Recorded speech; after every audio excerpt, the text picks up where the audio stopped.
আপনি কি জানেন ফোনে জালিয়াতি, অনলাইন প্রতারণা, এমনকি একই আধারে একাধিক মোবাইল নাম্বার চালু এই দশকের জ্বলন্ত সমস্যা? তাহলে আজকে মনোযোগ দিয়ে আমাদের এই বিশেষ প্রতিবেদন দেখুন। বর্তমানে এই সমস্যার দূরীকরণে বিশেষ পদক্ষেপ নিয়েছে ভারত সরকারের নিয়ন্ত্রক সংস্থা ট্রাইয়ের কলকাতায় আঞ্চলিক কার্যালয়ের উদ্যোগে প্রত্যন্ত জেলাগুলিতে উপভোক্তাদের সচেতনতার পাঠ দেবার পাশাপাশি নিবিড় মতবিনিময় করেছেন সংস্থার দায়িত্বপ্রাপ্তরা। আজ Baharampur Murshidabad college of engineering and টেকনোলজিতে এক বিশেষ কর্মশালায় যোগ দেন জেলার বিভিন্ন স্তরের উপভোক্তারা। সেখানে প্রতারণার ধরন ও তা দিয়েছে প্রতিরোধে নানান শিক্ষামূলক ভিডিও প্রদর্শিত হলো আজ দুপুর 1টা নাগাদ। প্রশ্ন উত্তর পর্বে উপভোক্তাদের প্রশ্ন ও কৌতূহল মেটান ট্রাইয়ের জয়েন্ট অ্যাডভাইজার অসীম দত্ত। ট্রাইয়ের senior research officer Debjit Saha উপভোক্তাদের পরিষেবার মান আরও কীভাবে ভালো করা যায় এবং সেই সঙ্গে তারা যাতে প্রতারিত না হয় সে ব্যাপারেও সচেতন করার পাশাপাশি ট্রাইয়ের উপভোক্তা বান্ধব নতুন মোবাইল অ্যাপ্লিকেশন নিয়েও আলোচনা হয়। প্রধান অতিথি ছিলেন টেলিকমের ডিডিজি শান্তারাম পাই।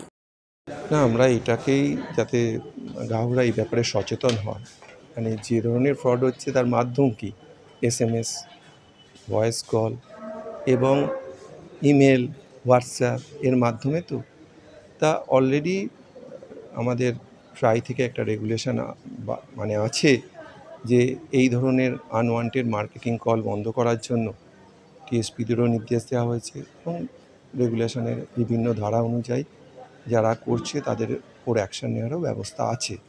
তো এই ব্যাপারে যাতে গ্রাহকরা সচেতন হন এবং তারা যাতে কমপ্লেন করেন টেলিকম সার্ভিস প্রোভাইডারকে এই ধরনের যে নাম্বার থেকে ফ্রড কল আসছে বা যে নাম্বার থেকে ফ্রড SMS পাচ্ছে, তাহলে টিএসপিরা অ্যাজ পার রেগুলেশন এই নাম্বারগুলোর এগেনস্টে অ্যাকশান নেবে বা নিতে পারবে।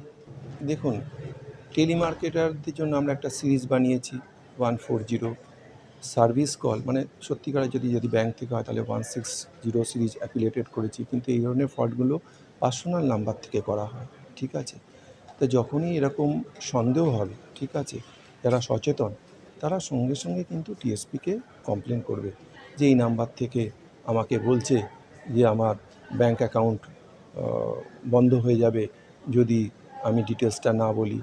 আর এটা তো ব্যাংক থেকে আরম্ভ করে RBI থেকে আরম্ভ করে সবাই বলছে যে কোনো ব্যক্তিগত জিনিস যাতে শেয়ার না করা হয়, সেটা আধার কার্ডের নাম্বারই বলুন, bank account, credit card, debit card details বা কোনো OTP। তাই এই ব্যাপারেই আমাদের মূল আজকের প্রোগ্রাম সচেতনতা। আর যে ট্রাই আরও এছাড়াও যে বিভিন্ন পদক্ষেপ নিয়েছে, যেমন মোবাইল নাম্বার পোর্টেবিলিটি, ঠিক আছে, আমাদের কাস্টমার কমপ্লেন কীভাবে সলভ হবে, এই সমস্ত ব্যাপারেও অবগতি করার জন্য আজকে আমাদের customer telecom regulatory authority of India, যে একটি স্বয়ংশাসিত সংস্থা ভারত সরকারের, সেটা এবার একটু কনজিউমার আউটরিচ প্রোগ্রাম করে মুর্শিদাবাদ জেলার অধিবাসীদের জন্য। এবং স্থান হিসেবে আমরা মুর্শিদাবাদ কলেজ অফ ইঞ্জিনিয়ারিং টেকনোলজিকে বেছে নিয়েছি, মূলত এখানকার স্টুডেন্টদেরই টার্গেট করে, যাতে করে TRAI কনজিউমারদের জন্য যে ধরনের ইনিশিয়েটিভ নিয়েছে সেগুলো ব্যক্ত করা যায়। এবং তারই সাথে আমরা ওয়েস্ট বেঙ্গল গভর্নমেন্টের সাইবার ডিভিশন থেকে কিছু এক্সপার্টকেও ডেকেছি এবং লোকাল পুলিশ স্টেশন যে সাইবার ক্রাইম ডিল করে তাদেরও ডেকেছি, যাতে করে এই টেলিকম এবং সাইবার রিলেটেড যে ফ্রড মানে প্রতারণা চলে একটা, সেটা থেকে কী করে বাঁচবার উপায় সেই ব্যাপারে ডিটেলস আলোচনা করবার জন্য। Special report ITV network.